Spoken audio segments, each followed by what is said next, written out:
Hello, আসসালামু আলাইকুম। Hello guys, আলহামদুলিল্লাহ।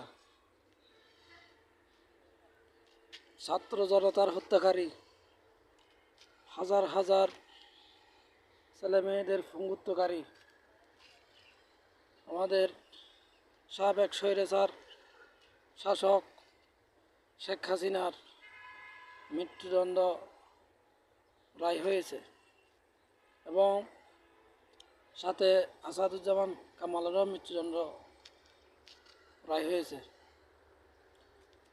এই আদালত সুন্দর একটি ভারসাম্যপূর্ণ রায় দিয়েছেন এবং আগামীতেও যাদের সুনির্দিষ্ট অভিযোগ আছে তাদেরকেও যেন একই রায় দেওয়া হয় এবং বাংলাদেশে যেন আর কোনো সরকার স্বৈরশাসক এবং ফ্যাসিস্ট হয়ে উঠতে না পারে সেটার জন্য সতর্ক হয়ে থাকবে এই রায়, এবং অতি দ্রুত ইন্টারপোলের মাধ্যমে দেশে নিয়ে এসে এই খুনির মৃত্যুদণ্ড কার্যকর চাই।